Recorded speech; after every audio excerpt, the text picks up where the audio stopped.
글로벌 투자를 읽는 글로벌 ETF 트렌드입니다. AI 확산이 몰고 온 전력 대란, 20년 만에 다시 불붙은 전력 수요 속에서 빠른 처치와 안정적 공급을 내세운 연료 전지가 또 새로운 해법으로 떠오르고 있는데요. 이번 시간에는 투자의 관점에서 연료 전지 산업의 전망에 대해서 알아보도록 하겠습니다. 김효식 삼성 액티브 자산운용 ETF 팀장님과 함께합니다. 어서 오세요.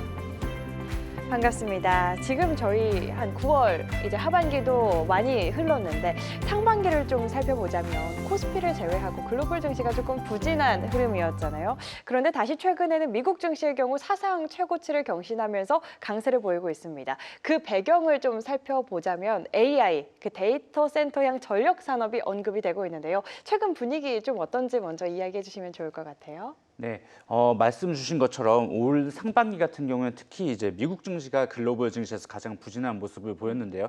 한번 주가 차트를 보시면서 이제 설명을 드려보겠습니다. 네. 최근 1년간 미국, 한국, 독일 증시를 이제 비교해 보면 미국 증시가 사실 작년 하반기까지만 해도 굉장히 강세를 보이다가 올 1분기에 이제 고꾸라지는 것을 보실 수가 있는데 이때 대표적으로 어떤 일이 있었냐 하면 이제 중국의 딥시크라는 회사가 R1이라고 하는 AI 모델을 내놓으면서 이제 시장에 파란을 일으켰지 않습니까? 맞아요. 중국의 AI 기술력이 비약적으로 발전했다.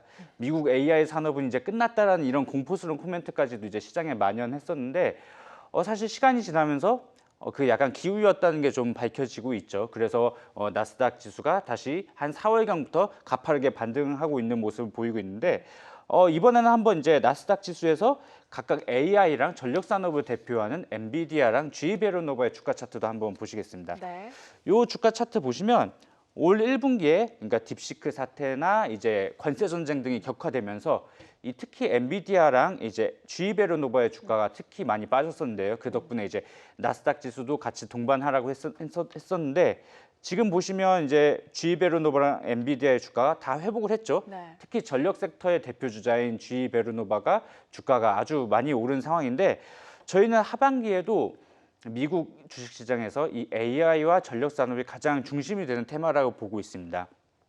그 이유는 뭐 여러 가지가 있겠지만 대표적으로 정책 관련된 내용을 한번 말씀드리면 올해 7월 4일에 이제 그 OBBBA 법안이 통과됐죠. 이제 여의도에서는 속칭 오빠 법안이라고 네. 하는데 그 내용들을 보시면 이제 대규모 감세안과 더불어 이제 미국의 부채 한도도 5조 달러가 상향이 되었는데 이게 그동안 부채 한도가 막혀 있다 보니까 국채 발행이 안 돼서 재정 정책을 못 썼지만 부채 한도가 늘어나면서 이제 본격적으로 트럼프 행정부의 AI와 전력 산업을 위한 정책 이니셔티브가 많이 나오고 있는 상황이고요.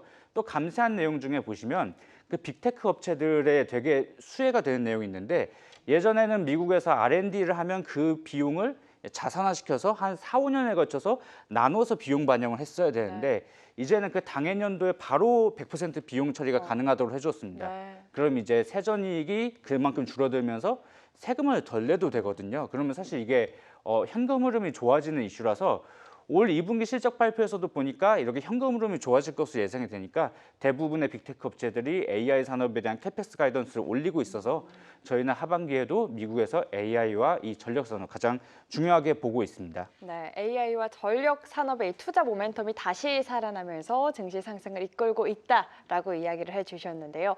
미국의 빅테크들도 AI 투자를 확대하고 있고 뭐 협력을 원하고 있는 분위기인 것 같습니다. 이 흐름이 조금 지속될 거라고 보시나요? 네, 제가 방금 그 올 1월에 그 딥시크 사태로 인해서 뭐 공포스러운 코멘트가 만연했다고 말씀드렸잖아요. 미국 AI 산업이 이제 투자가 축소될 것이다. 근데 그게 기우였다고 이제 말씀드렸는데 그거를 수치로 한번 나타내 보겠습니다. 네.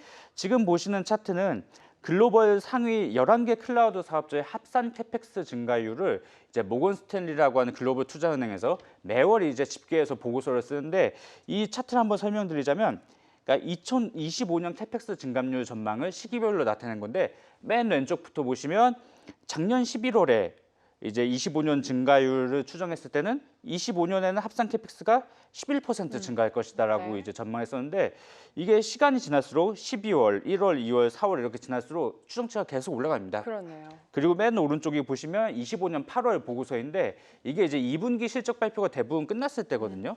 보시면 작년 11월에 11%였던 증가율 추정치가 58%까지 이제 올라간 것을 보실 수가 있는데 그래서 사실 그 딥시크 사태 때문에 오히려 미국에서 AI 투자가 더 불이 붙었다라고 이해하시는 게 맞을 것 같고요. 차트를 하나 더 보여드리겠습니다. 이제 미국 투자은행 보고서만 볼 게 아니라 대만이 이 AI 하드웨어 관련된 업체들이 많지 않습니까? 대표적으로 TSMC 같은 업체들이 있는데 대만의 이제 서버 ODM 업체들, 서버를 만드는 업체들의 월별 실적을 한번 보겠습니다. 지금 보시는 차트는 그 대만 서버 ODM 업체들의 월별 매출액 합산해서 나타낸 건데 맨 위쪽에 있는 이제 차트가 올해 2025년 그래프입니다. 보시면 평년치를 훨씬 웃도는 수치를 보이고 있는데 3분기에 들어서 약간 수치가 좀 떨어지는 것처럼 보이죠. 네. 저희는 그 이유를 이제 엔비디아의 GPU 신제품이 이제 GB200에서 GB300으로 전환되는 과정에서 올 3분기에는 일시적으로 관련된 숫자가 좀 약해질 것이라고 보고 있습니다.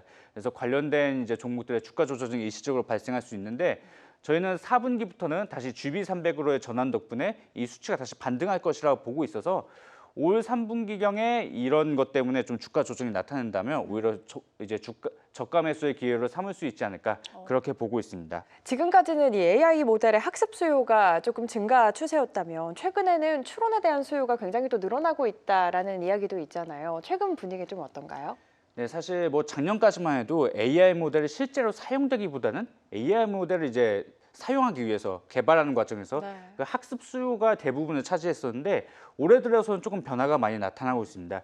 그거를 이제 나타낼 수 있는 게 지금 보시는 두 개의 차트를 한번 살펴보시면 왼쪽 차트가 그 올해 지브리풍 그리기라고 이제 많이 유행을 했었죠. 많은 분들이 이제 가족 사진 이제 챗GPT에 넣은 그 지브리풍을 그려줘 하면 이제 변환이 돼서 나왔는데 이 사용자가 엄청나게 늘어났죠. 그걸 여기 차트 보시면 올해 4월부터 이제 사용자가 크게 늘어난 것을 보실 수가 있고 또 이에 따라서 오픈 AI의 매출도 올해 굉장히 크게 급성장할 것으로 이제 예상이 되고 있습니다. 이러한 현상이 오픈 AI나 챗 GPT에서만 발생한 게 아니고 구글 같은 다른 회사들에서 나타나고 있는데 지금 보시는 차트는 구글의 월별 토큰 생성 개수를 나타낸 건데 올해 들어서 이제 가파르게 증가하는 것을 보실 수가 있죠. 이 토큰의 개념이 사실 뭐 설명하면 약간 복잡할 수 있는데 쉽게 이제 이해하시자면 문장의 개수라고 뭐 이해하시면 될 것 같고요. 그래서 실제로 챗 GPT 지브리핑 그리기나 뭐 구글의 제미나이 같은 데서 실제로 이제 서비스를 사용하는 양이 엄청나게 늘어나고 있다는 걸 나타내는 차트들입니다. 그래서 실제 추론 수요가 늘어나면서 이 AI 하드웨어 인프라에 대한 투자를 더 가속화시키고 있다. 저희는 그렇게 보고 있고요.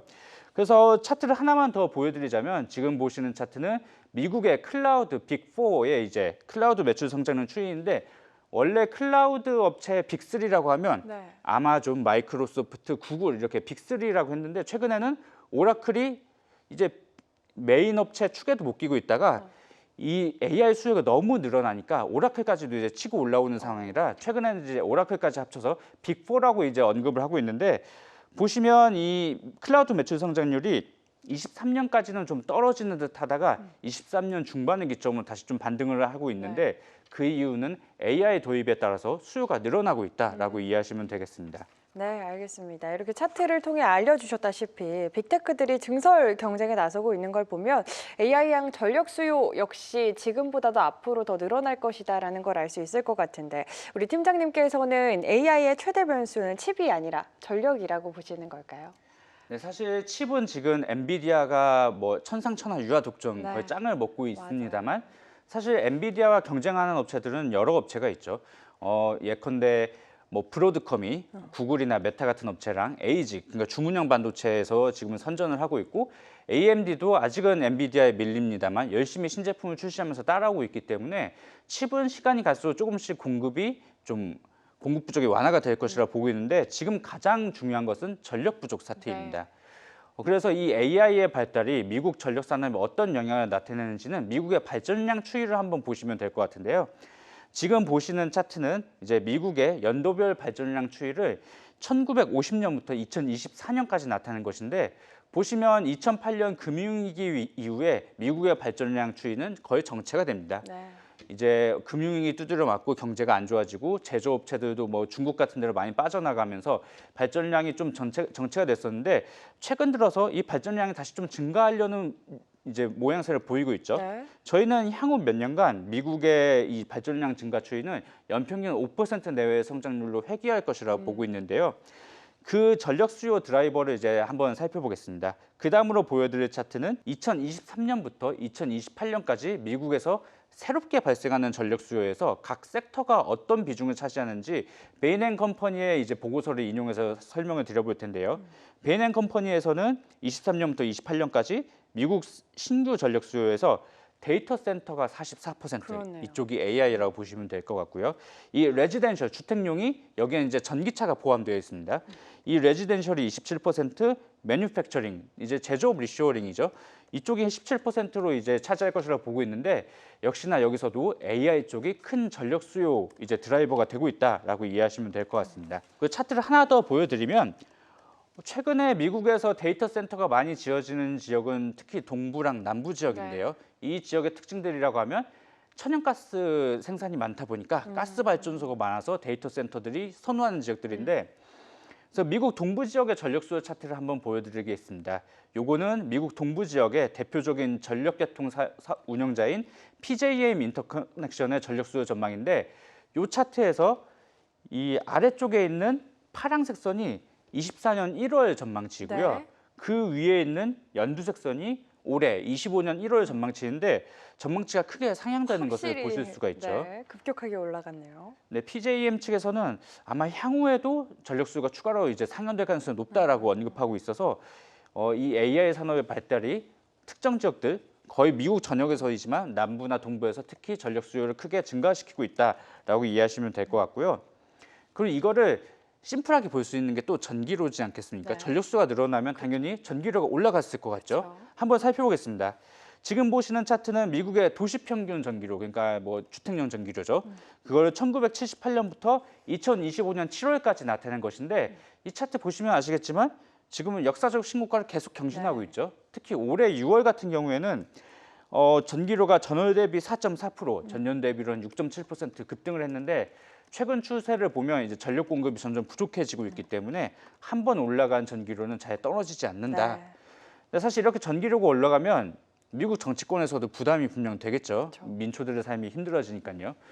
그래서 사실 최근에 트럼프 대통령이 그토록 이제 전력 인프라나 뭐 원자력 같은 거에 신경을 쓰는 이유가 빨리 발전소와 전력망을 많이 지어줘야 이 전력 가격 상승을 잡을 수 있기 때문입니다. 그리고 마지막으로 하나만 더 보여드리자면 이것은 약간 어려울 수도 있는데 그 임플리케이션만 한번 기억하시면 좋을 것 같아요. 네.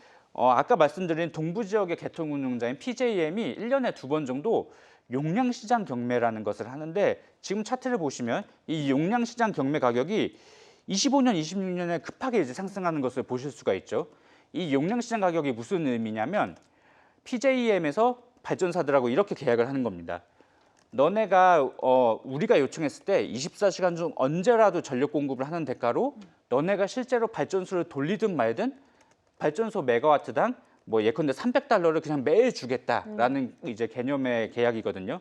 근데 이 계약의 가격이 크게 상승한다는 것은 발전사들 입장에서는 발전소를 일단 지어놓기만 해도 이익이 어느 정도 보장이 되는 거거든요. 네. 그래서 특히 뭐 천연가스나 원자력 같은 24시간 돌리기 용이한 발전소에 대한 니즈가 크게 늘어나고 있다라고 이해하시면 될 것 같습니다. 이렇게 전력은 계속해서 필요하고 전력 수요에 따른 증설과 함께 주목해야 할 부분이 바로 또 전력 설비 부분이 아닐까 싶습니다. 북미, 유럽의 노후 전력망 교체 수요와 데이터 센터 확산으로 공급 부족이 심화될 것이라는 전망과 함께 전력 설비에 대한 관심이 단순 사이클이 아니라 구조적인 성장이라는 이야기가 있거든요. 팀장님께서는 동의하실까요? 사실 제가 24년 초부터 이제 방송들에 나오면 미국의 전력 설비 사이클은 단순한 빅 사이클이 아니고 슈퍼 사이클이다라고 네. 일찌감치 말씀을 드려왔는데요. 투자자분들께서 이제 가장 궁금해하시는 게 이게 뭐 천년만년 지속되는 슈퍼 사이클은 아니겠죠. 예컨대 뭐 10년 후에는 이제 공급 부족이 많이 완화가 되어 있을 수 있는데 그거를 투자자분들이 어떻게 확인을 하실 수가 있느냐. 그래서 여러 가지 방법이 있겠지만 가장 심플하게 볼 수 있는 게 미국의 월별 데이터를 한번 체크해 보는 네. 것입니다. 그래서 몇 가지 차트들을 보여드릴 텐데 지금 보시는 차트는 미국의 전력기기 신규 수주액을 1992년부터 2025년 7월까지 나타낸 것인데 네. 보시면 계속 이제 역사적 고점을 뚫고 올라가고 있는 것을 보실 수가 있습니다. 특히 이게 2021년부터 가파르게 상승하기 시작했는데 근데 사실 2021년부터 22년까지만 해도 AI가 없었어요. 근데 그런데도 불구하고 이 데이터가 급하게 올라온 것은 미국의 전력망은 대부분 6, 70년대에 구축돼서 이제 노후화된 게 너무 많거든요. 그래서 이미 2021년에 바이든 행정부의 인프라법이 통과되면서 이 노후 전력망에 대한 교체 수요가 크게 올라오기 시작합니다. 네. 그래서 22년까지만 해도 저희는 이제 투자자분들께 미국의 전력 설비 산업은 노후 전력망의 교체 수요 때문에 빅사이클이 오고 있어요라고 말씀을 드렸는데 2023년 상반기에 GPT-4가 나오면서 AI 산업이 본격적으로 개화가 되기 시작하죠. 그래서 그 이후부터는 교체 수요에 더해서 신규 수요가 더 얹어지기 시작했습니다. 그래서 저희는 이제 이거는 단순한 빅사이클이 아니고 몇십 년 만에 올까 말까한 슈퍼사이클이다. 네. 그리고 저희는 최소한 2020년대 후반 이후까지는 이런 강한 사이클이 이어질 거라고 보고 있는 상황이고요. 또 차트를 하나 더 보여드리면 이제 신규 수주익 말고 미국의 변압기 생산자 물가 추이를 한번 보겠습니다. 이게 이제 미국에서 변압기가 얼마에 팔리느냐 단가를 나타내는 지표일 텐데요. 이것도 1967년부터 25년 7월까지 보시면 계속 올라가고 있는데 특히 21년, 22년 교체 사이클 들어올 때 확 올랐다가 최근에도 계속 꾸준하게 오르고 있죠. 그래서 이게 재밌는 게 올해 들어서 관세 인상이 계속 꾸준하게 진행되었지 않습니까? 그래서 보시면 업체들이 이 관세 인상으로 인한 비용 부담을 대부분 고객사들한테 전가하고 있습니다. 물론 100% 전가를 하는 건 아니지만 상당 부분이 전가되면서 이 생산자 물가가 계속 올라가고 있다라고 이해하시면 될 것 같고요. 네. 마지막으로 보여드릴 차트는 미국의 터빈 발전기 생산자 물가인데 미국에서 터빈 발전기라고 하면 풍력 터빈도 있겠지만 대부분이 가스 터빈이라고 이해하시면 될 것 같고요. 그래서 이 차트도 보시면 2020년경부터 이제 가스 터빈의 이제 단가가 가파르게 상승하기 시작했는데 이 전력 수요가 크게 늘어나다 보니까 최근 들어서 가스터빈 발주가 크게 나왔던 것이 이런 터빈 발전기의 생산자 물가를 계속 끌어올리고 있다라고 이해하시면 될 것 같습니다. 네, 이렇게 보셨듯이 전력 인프라 확대가 중요해졌는데 우리 팀장님께서는 이 밸류체인 안에 정말 많은 업종이 있을 거 아닙니까? 그 안에서도 미국의 연료전지 시장에 주목하신다고 들었습니다. 미국 연료전지 시장에 주목하시는 이유, 어떤 이유인지도 궁금하거든요. 일단 지금 미국의 전력 설비 시장을 한번 간단하게 설명해 드리면 석탄만 빼고 석탄을 제외한 모든 발전원들 그러니까 태양광, 풍력, 천연가스, 원자력, 연료전지까지 석탄만 빼고 다 가져와라 이런 스탠스거든요. 그 정도로 이제 발전기가 점점 부족해지고 있는데 네.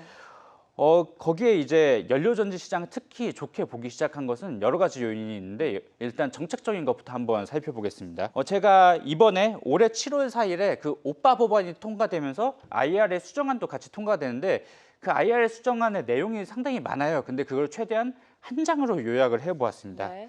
이번 이제 IRA 수정안에서 전기차는 이제 세액공제가 즉각적으로 이제 폐지됨에 따라서 내년부터는 수요가 안 좋아질 것이라고 네. 이제 예상을 하고 있고요.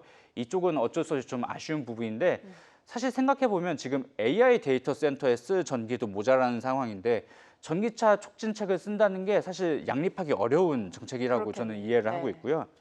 그 밑에 태양광 풍력 같은 경우 보시면 혜택들이 조금 기간이 단축된 것이 있습니다만 그래도 여전히 2027년까지는 혜택들이 유지가 되는데 여기 중간에 보시면 태양광 풍력의 ITC와 PTC, 그러니까 투자세액공제와 생산세액공제 단서 조항이 하나 있는데 26년 6월, 그러니까 내년 6월까지 일단 착공만 하면 3만 제대로 뜨면 실제 완공은 2030년 6월까지만 하면 기존의 세액공제 혜택을 100% 주겠다는 조항이 있거든요. 네. 그래서 어떤 현상이 발생하냐면 최근에 미국에서 태양광 풍력에 대한 기자재 발주가 러시 오더라고 불릴 만큼 이제 빠르게 나오고 있는 상황인데 그 때문에 내년 그리고 내후년 27년까지의 미국 태양광 풍력 설치량 전망치는 기존 대비 크게 상향될 것이라 보고 있는 상황이고요.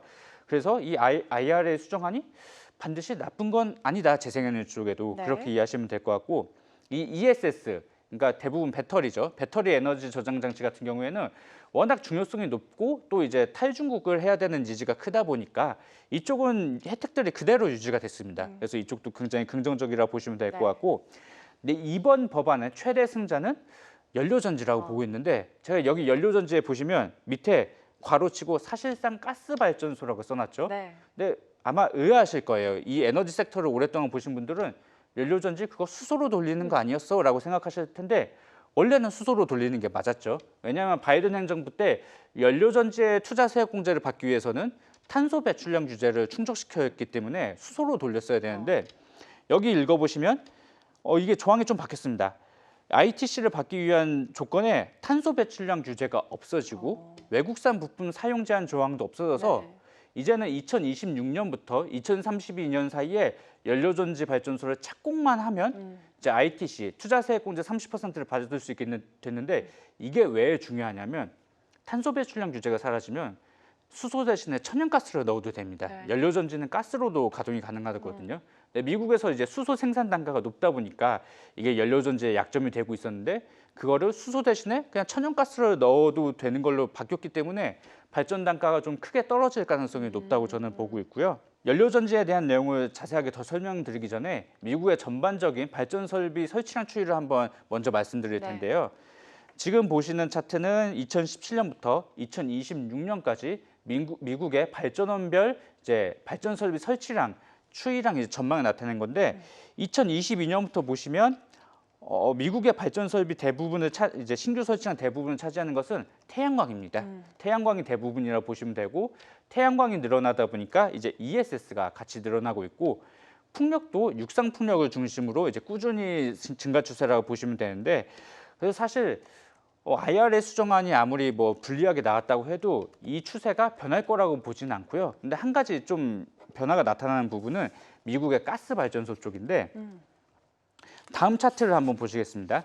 다음 차트는 이제 미국의 가스랑 원자력 발전소만 28년까지 나타낸 건데 네. 미국의 가스 발전소가 바이든 행정부 때는 이제 많이 억눌려 있었는데 그렇네요. 앞으로는 좀 이제 가스 발전소 설치가 크게 늘어날 것이라 보고 있습니다. 특히 2028년에 크게 늘어날 텐데 이것은 최근 한 1, 2년간 미국의 대표적인 가스터빈 업체인 뭐 GE 베르노바나 유럽의 지멘스 에너지가 미국에서 가스터빈 수주를 많이 받았기 때문에 한 3, 4년의 시간차를 두고 27년, 28년 크게 설치량이 늘어난다라고 이해하시면 될 것 같고요.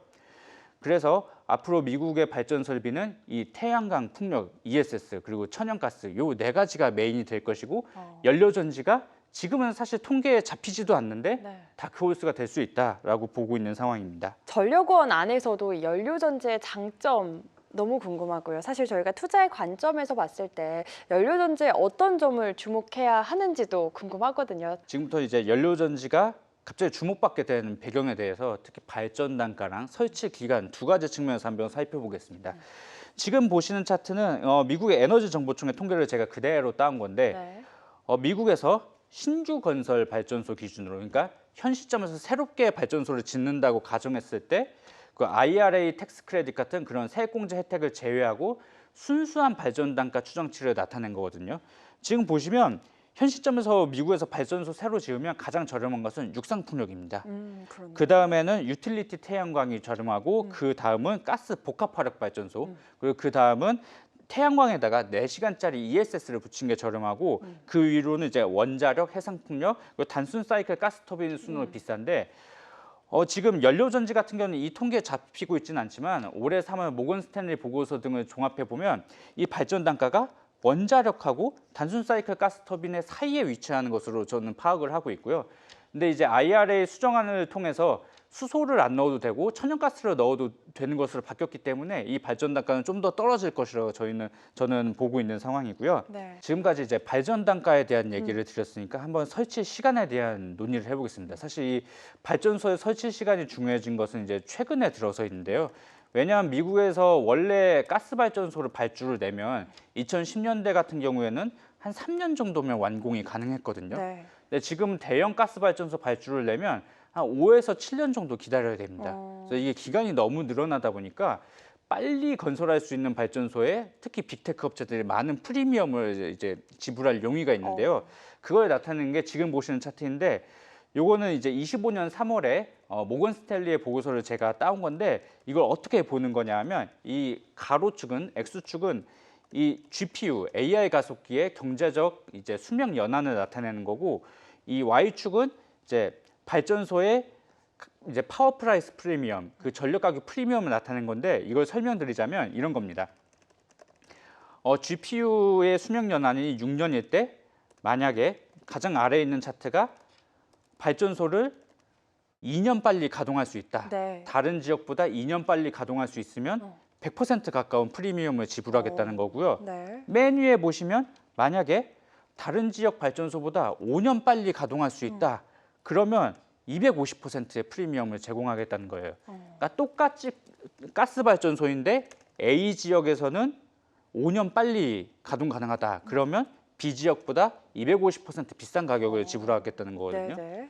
근데 연료전지 같은 경우에는 거의 한 6개월이면 설치가 가능하거든요. 그래요. 근데 제가 아까 대형 가스 발전소가 5에서 7년 걸린다고 맞아요. 말씀드렸죠. 그러다 보니까 빅테크 업체들은 6개월 만에 설치가 가능하다고? 이게 눈에 번쩍 뜰 수밖에 없는 거예요. 그렇죠. 그래서 최근에 이 연료전지 쪽으로 발주가 늘어나고 있다라고 이해하시면 될 것 같습니다. 이 AI양 데이터 센터 전력원으로 원전도 사실 주목받고 있잖아요. 그래서 저희 시장에서도 원전이 굉장히 주도주로서의 역할을 해왔었는데 미국의 원전 시장에 대해서는 어떻게 보실까요? 이것도 차트를 하나 보여드릴 텐데 지금 보시는 차트는 미국의 연도별 원자력 발전소 설치량을 1970년부터 2030년 전망치까지 미국의 에너지 정보청 통계 자료를 따온 건데요. 보시면 미국에서 원자력 발전소가 대부분 설치됐던 것은 그 냉전 시대였던 70년대, 80년대입니다. 네. 이때는 사실 이때도 원자력 발전소는 비싸다는 비판이 많았지만 러시아와 이제 핵무기 개발 경쟁이 붙다 보니까 꾸역꾸역 계속 깔았던 거거든요. 근데 이게 1979년에 쓰리마일 섬 원전이 폭발할 뻔하고 또 1990년에 소련이 해체되면서 이 원자력 발전소의 안보적 중요성이 많이 줄어들었습니다. 그러다 보니까 원자력 발전소 설치가 제로에 가깝게 줄어들다가 최근에 2023년, 24년에 오랜만에 이제 원전이 신규로 준공이 되었죠. 근데 이게 여기 읽어보시면 아시겠지만 원래 예산이 140억 달러였거든요. 네. 근데 실제로는 310억 달러, 2배가 넘게 들었고 공사 목표도 원래 7년 안에 끝난다는 계획이었는데 14년이 걸렸습니다. 그래서 이게 경제적으로는 실패한 프로젝트라고 이제 평가를 받고 있고요. 그래서 최근에 한국 업체들하고 좀 협력을 강화해서 이 원가랑 공사 기간을 단축시켜 보려는 이제 시도가들이 생기기 시작했긴 한데 저는 미국의 원자력 산업이 본격적으로 부흥을 일으키는 것은 SMR, 소형 모듈 원전이 상용화되어야 가능하다고 네, 보고 있습니다. 네. 왜냐하면 SMR은 말 그대로 원전을 소형화시켜서 공장에서 그냥 기계적으로 대량 양산을 하겠다는 거거든요. 그러면 이론적으로 발전 단가도 크게 떨어지고 공사 기간도 단축할 수 있는데 문제는 지금 미국에서 SMR 프로젝트들이 대부분 초기 단계인데 2030년경을 목표로 이제 진행을 하고 있습니다. 네. 그러면 2030년경에 하나 둘 완공이 되고 한 1, 2년 돌려보고 경제성하고 안전성 검증한 다음에 SMR의 대량 양산 차기가 본격화되는 것은 빨라야 2030년대 초중반이 될 것이라고 보고 있고요. 그래서 이게 SMR이 저는 반드시 될 수 있는 산업이라고 보는데 네. 시간은 어쩔 수 없이 좀 걸린다.